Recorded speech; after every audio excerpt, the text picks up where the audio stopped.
आपकी स्तुति क्या, आपकी तो चर्चा भी पाप का नाश करने वाली होगी।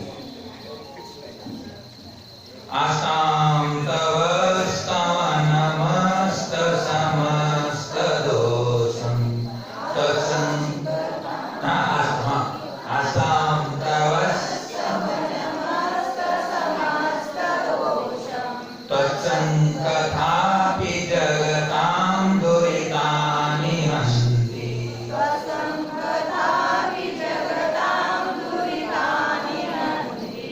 दूरे सहस्रकिरण कुरुते प्रभैव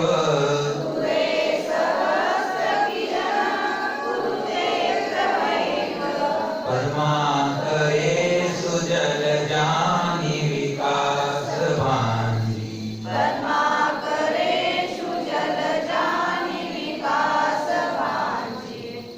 आप लोग उच्चारण करते हैं, ठीक है, अच्छा उच्चारण कर रहे हैं, इसलिए आप इसको कम करके उन चर्चा करके अच्छा रहेगा। आप लोग अच्छा उच्चारण रोज कर रहे हैं, भक्ति से कर रहे हैं, भावना से कर रहे हैं, दिल से कर रहे हैं, तमन्ना से कर रहे हैं, चेतना से कर रहे हैं और पूरा लाभ ले रहे हैं आप लोग। आइए इसका समझते हैं।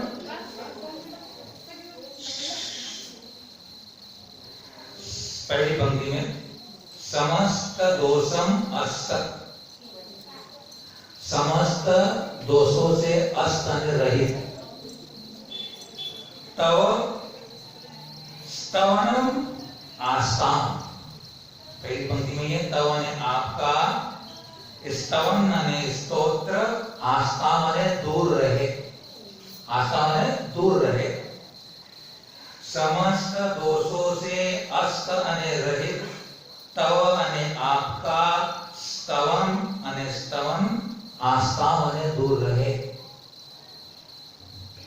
तत्संकथा भी, तत् अने आपकी, सम अने सम्यक कथा भी, जगतां अने संसारी प्राणियों की, दुरितानि हन्ति, पापों को विनाश करने वाली। अपने कल 2 श्लोक पढ़े थे, उसमें भगवान की भक्ति का कितना महिमा थी, अपने बताई थी कि भगवान की भक्ति में कितना दम है, कितना विषय है, कितनी ताकत है।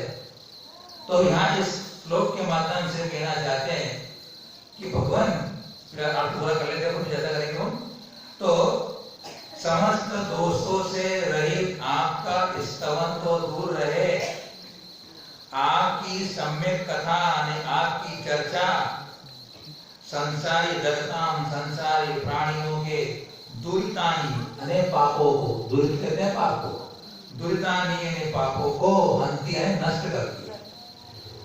उदाहरण दे रहे हैं कि सहस्र किरण, लोग सहस्र पढ़ते हैं, सहस्र नहीं पढ़ना, सहस्र, सहस्र पढ़ते हैं, उत्तर नहीं है, सहस्र। तो सहस्र है 1000 किरण, जिसकी 1000 किरण होती है वो होता है सूर्य। तो 1000 किरण ने 1000 किरण वाला सूर्य दूरे हने दूर रहे। प्रभा एव, इसी पंक्ति में प्रभा एव, उसकी प्रभा ही, यानी सूर्य की प्रभा ही,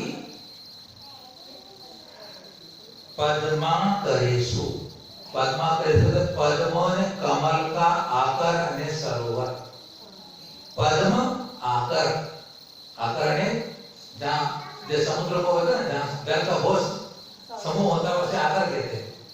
तो जहाँ कमलों का समूह होता है उसे सरोवर कहते हैं। तो पद्माकरेषु सरोवरों में जलजानि, जलज कहते कमल को, जल में जल उत्पन्न होने वाला जलज, तो कमलों को विकास भांजी कुरुते, अर्थात उनको प्रफुल्लित करता है, विकसित करता है। कौन?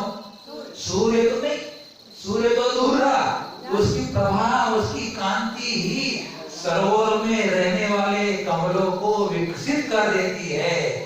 उसी प्रकार है भगवान, आपका स्तवन तो दूर रहे, आपके चरित्र की कथा पढ़ने वाला, कथा सुनने वाला, कथा का मनन करने वाला के भी पापों का नाश हो जाता है, ये कहना चाहते हैं।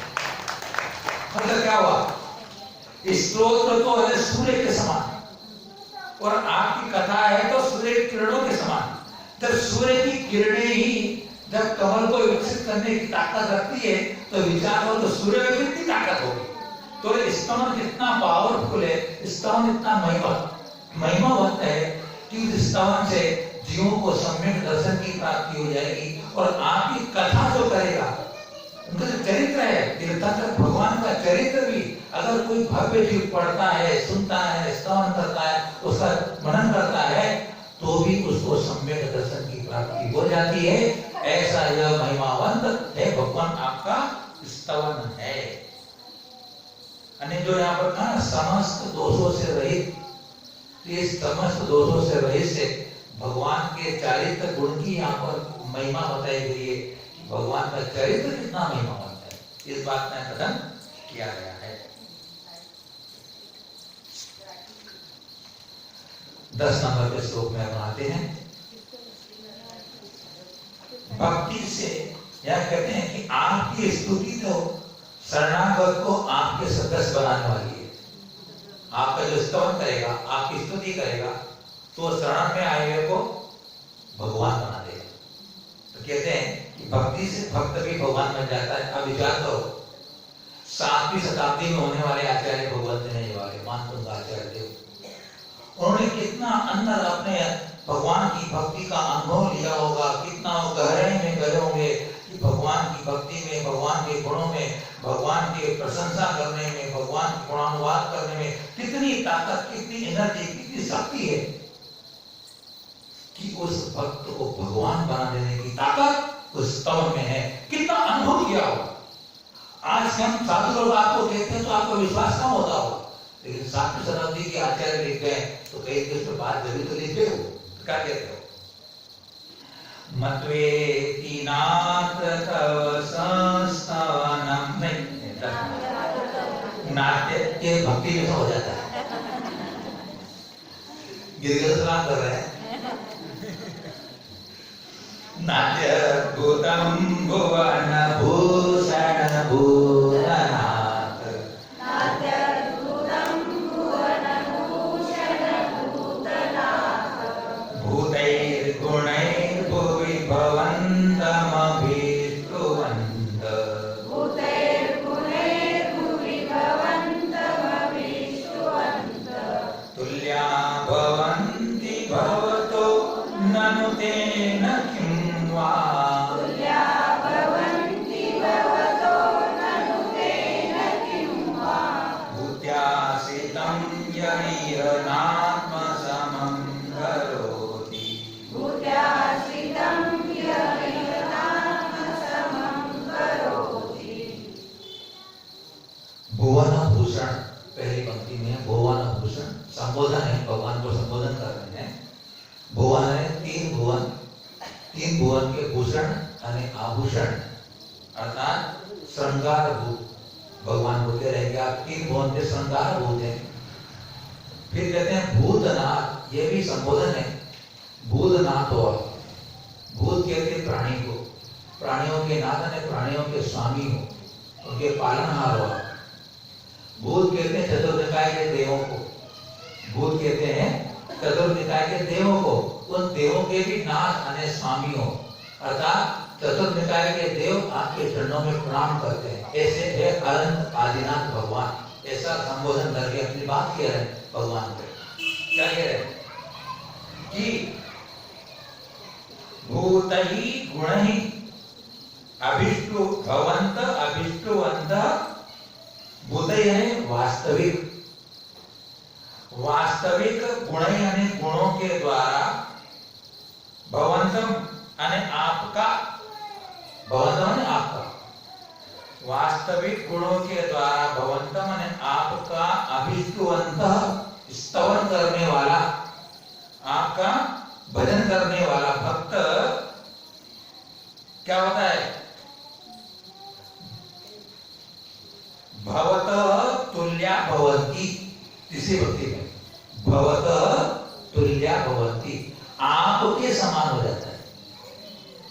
मतलब क्या हुआ कि आपके वास्तविक गुणों की भक्ति करने वाला, स्तवन करने वाला आपके समान हो जाता है। ये आचार्य भगवान कह रहे। तो बोले कि न अति अद्भुतम, बोले इसमें कोई अति आश्चर्य नहीं है। आपकी भक्ति करे, आपका स्तवन करे, ऐसा भक्त अगर परमात्मा बन जाता है, परमेश्वर बन जाता है, आपके समान भगवान बन जाता है, तो इसमें कोई आश्चर्य की बात नहीं है। क्यों? तो कहते हैं वाह अथवा, तीसरी पंक्ति में वाह अथवा ननु अने निश्चय से, बैठे बैठ जाओ, डिस्टर्ब होता। हाँ, तो ननु अने निश्चय से तेन किम, उस पुरुष से क्या प्रयोजन, तेन अने उस पुरुष से, उस स्वामी से, किम अने क्या प्रयोजन, कि यह अने जो, चौथी पंक्ति में यह अने जो, यह अने इस लोक में बुद्ध्या आश्रितम, अपने आश्रित जन को, अपने शरण में आए हुए को, बुद्धिया अने विभूति से, ऐश्वर्य से, लक्ष्मी से, धन से, समम आत्म समम न करोति, अपने समान नहीं करता है। बोले कि वह पुरुष क्या, उस पुरुष से क्या मतलब, जो कि अपने शरणागत में आए हुए व्यक्ति को अपनी विभूति से अपने समान नहीं करता है। तो आचार्य का कह रहे कि आपका स्तवन करने का ऐसा महत्व है कि स्तुति करने वाला आपके समान भगवान बन जाता है। अगर आपका स्तवन करे और आपके समान न बने तो उस व्यक्ति से क्या प्रयोजन, उस व्यक्ति से क्या लाभ, है ना। तो जिस प्रकार जिसकी शरणागत में गया व्यक्ति अगर उसके समान उसको नहीं बनाता है तो उस व्यक्ति से क्या प्रयोजन। उसी प्रकार आपकी भक्ति करने वाला आपके समान बन जाता है, इसमें कोई आश्चर्य की बात नहीं है। तो बताइए, अर्थात भगवान की भक्ति करने से वह संपूर्ण कर्मों का नाश करके भी परमात्मा बन जाता है।